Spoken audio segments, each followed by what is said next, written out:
આંધ્રપ્રદેશના માર્ગાપુરમ જિલ્લાના રાયવરમ પાસે આજે વહેલી સવારે કાળજુ કંપાવી દેનારો અકસ્માત સર્જાયો. તેલંગાણાની નિર્મલથી નેલ્લોર જઈ રહેલી ખાનગી ટ્રાવેલ્સની બસ અને માલ સામાન ભરેલા ટીપર ટ્રક વચ્ચે સામસામે જોરદાર ટક્કર થઈ.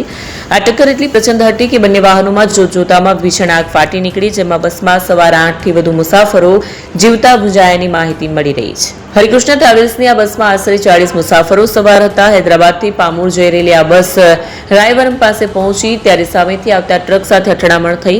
ટક્કર બાદ બસ ડિવાઈડર સાથે અથડાઈને પલટી ગઈ અને તરત જ આગની જ્વાળાઓ ઘેરાઈ ગઈ હતી. અકસ્માતમાં 8 લોકોના મોત થયા છે, જ્યારે 18થી વધુ લોકો ગંભીર રીતે ઘાયલ થયા છે.